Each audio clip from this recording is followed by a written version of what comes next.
Mother-in-law banned me from her birthday party after I paid for everything, so I kicked her out instead. Now she's furious because her son cut her off. I've, 26 female, been married to my husband, 29 male, for almost 3 years now, and I've always known that my husband's family doesn't really like me. My husband has 2 younger twin sisters, 23 female, and a younger brother, 21 male, and none of them seem to like me very much. The same goes for my mother-in-law as well. I've never been able to figure out why exactly they dislike me so much, but I was determined to fix it since I wanted to build a good relationship with my in-laws. So I decided to plan my mother-in-law's 50th birthday party this year. My husband advised me against it, saying that if his family doesn't seem to like me, then I should just let it be instead of going out of my way to be nice and win them over, but I ignored it since I really wanted to be on good terms with them.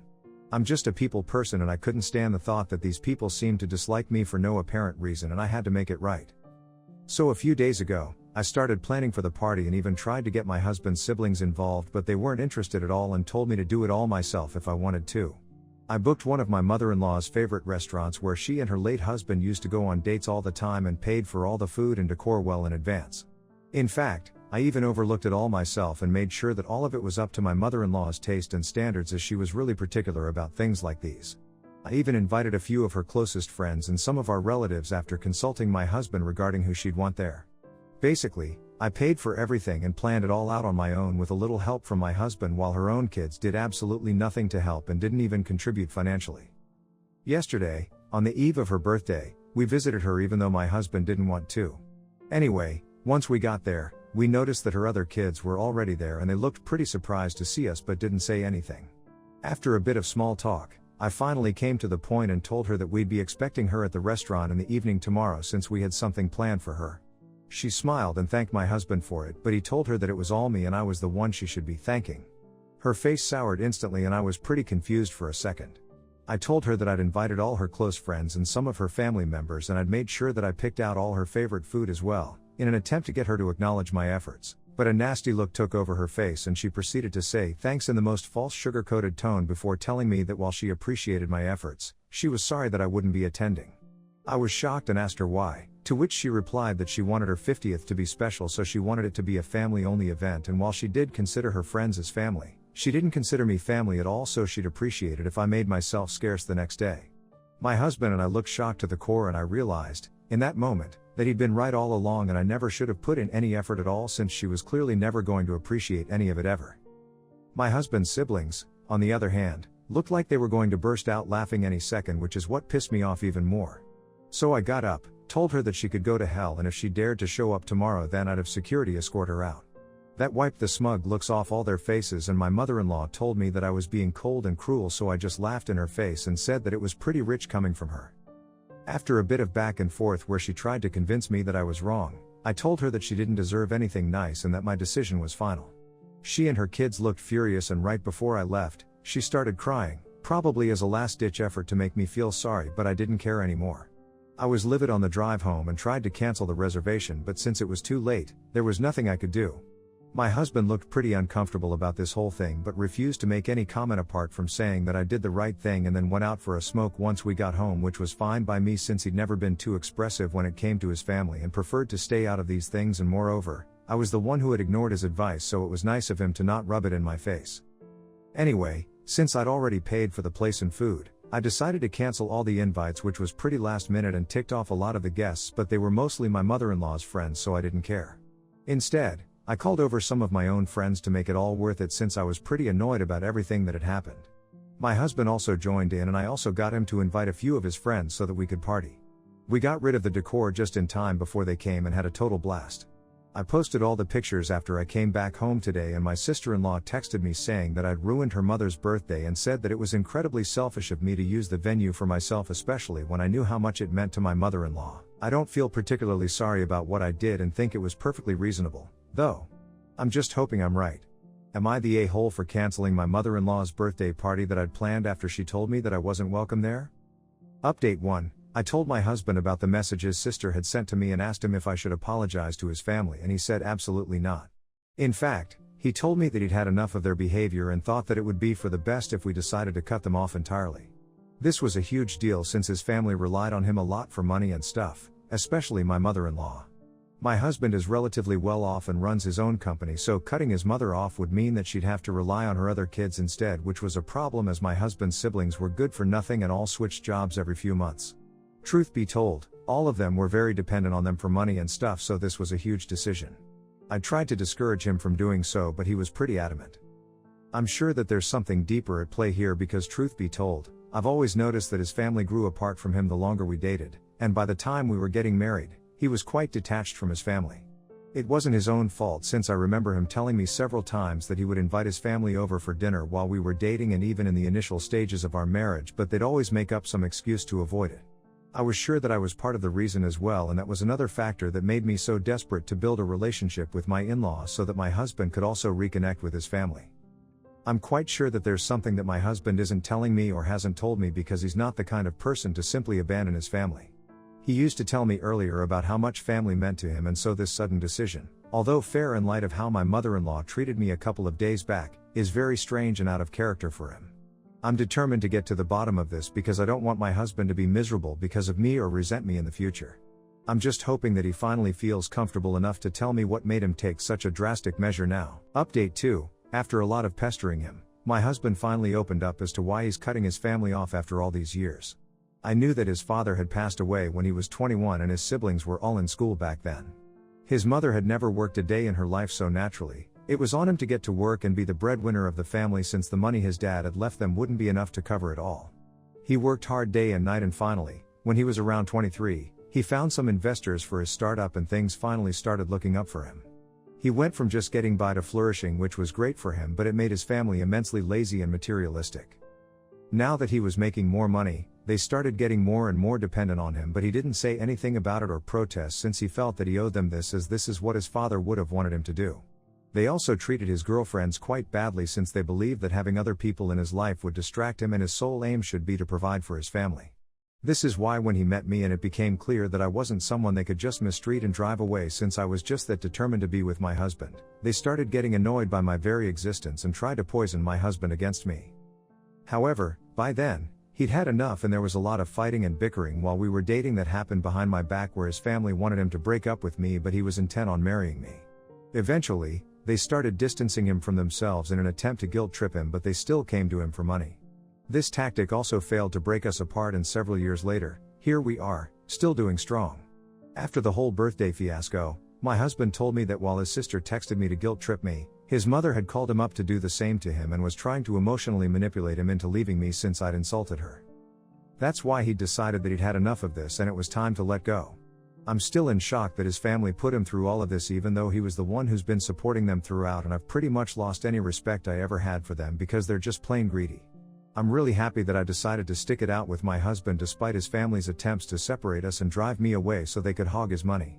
Truth be told, I don't care how much money he has because I love him for who he is, and his bank balance has nothing to do with it. Now that I know the whole story, I'm surprised that he was able to put up with this and even keep it all a secret from me for so long to spare my feelings, since I'd wanted to have a good bond with my in-laws, but he knew that was never going to happen. I think he's making the right decision now, and that his family deserves to get cut off. They're incredibly selfish and greedy and have no respect for the one man who had their back for so long against all odds.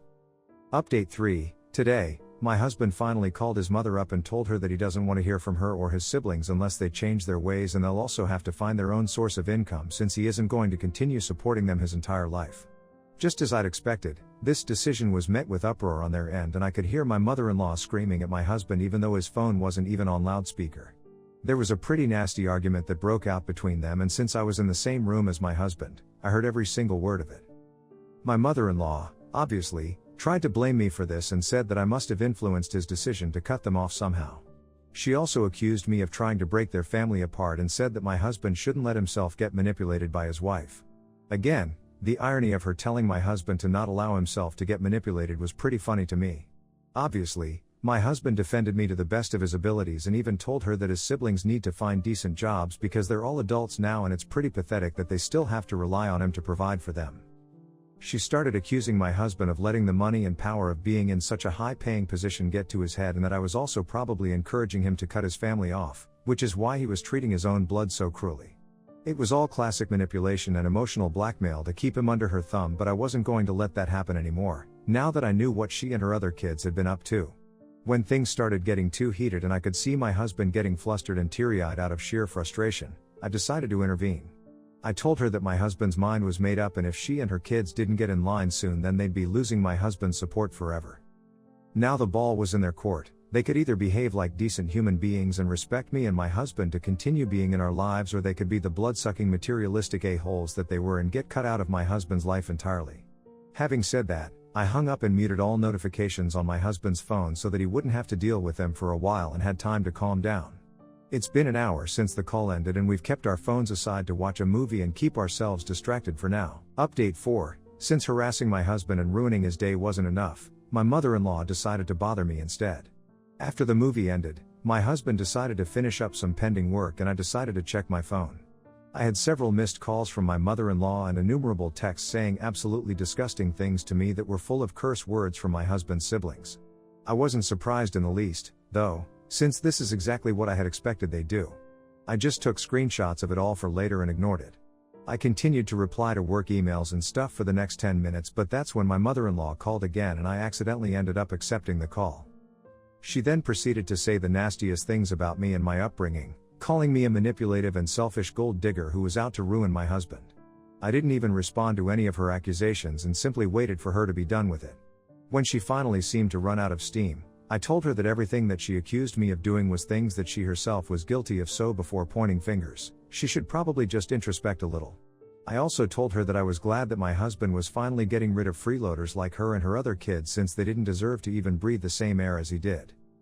Then I hung up and blocked her and my husband's siblings everywhere that I possibly could, so that they couldn't get to me anymore.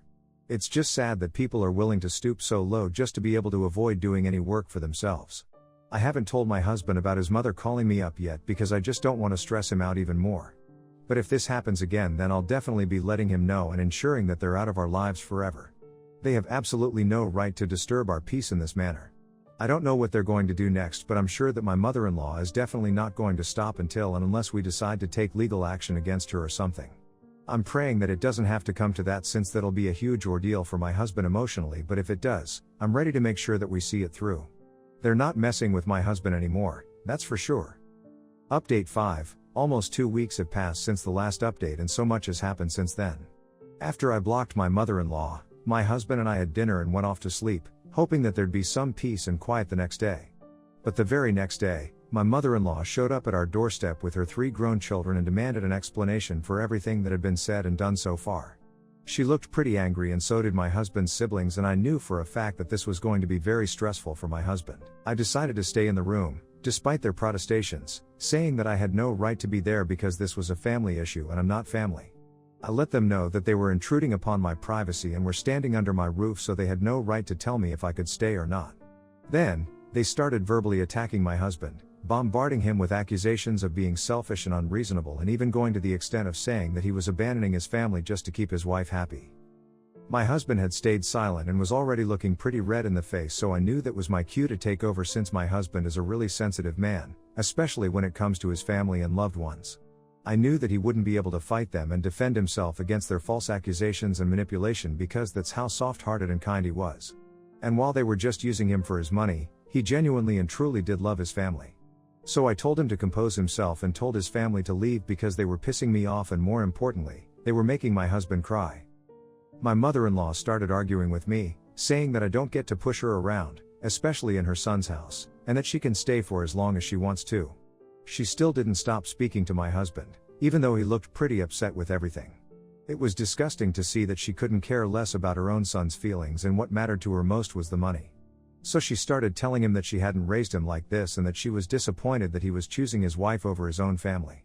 His brother even said that the only duty he should be fulfilling was that of a son and a brother, since I was a gold digger anyway and didn't deserve to have a husband like him in the first place.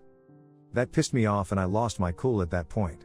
I snapped at him and told him exactly what I thought of the lot of them. They were all lazy, good-for-nothing idiots who were surviving solely on the kindness and generosity of my husband, since they themselves were incapable of doing anything for themselves.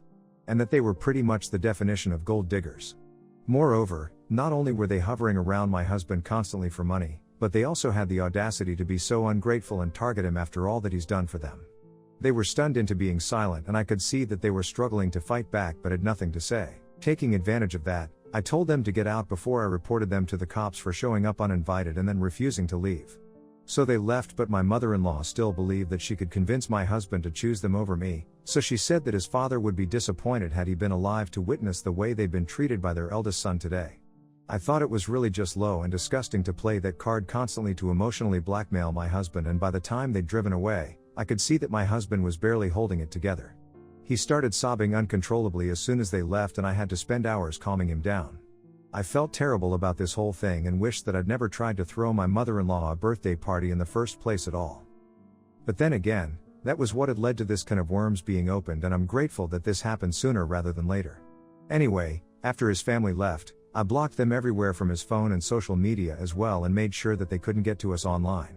After he had calmed down enough, I told him that it was about time that we started looking into lawyers, because I was sure this wouldn't be the last that we would be hearing from his mother and siblings. And he agreed with that, because as much as he hated to admit it, he was well aware that his family was willing to go to any lengths to get some money out of him. So we started looking for family lawyers, just to be on the safe side. And we were definitely right to have done that, because, within days of that fight, my mother-in-law sent us a legal notice demanding that he pay them an extravagant sum of money as compensation for stealing tons and tons of money from them after his father's death to start his business. It was appalling to me that she and her children were willing to lie about something so huge and defame my husband. He'd never taken a single dollar from whatever his father had left them, but had only used money that he'd earned himself. He was completely self-made, and even claiming such a thing was an insult to his integrity, and I was furious that they dared to propagate such a lie. And since my husband's company is a pretty big one, it got a lot of people talking as well, which did affect his business too, and that was dumb on their part. However, we were able to prove after almost 2 weeks that they were lying and not one word of their claims was true. So now, they're the ones who have to pay us a huge fine for trying to defame us and jeopardize my husband's career. Last I heard, my mother-in-law and her kids had been ostracized by the rest of the family because of their nasty little stunt. And all 3 of those lazy idiots are scrambling to find jobs so that they can pay the bills that my husband has been taking care of so far. I'm glad that this is happening to them, because they totally and absolutely deserve this. We can finally move past this whole episode and forget about them altogether. My husband and I are a lot happier now, and I intend to keep it this way forever.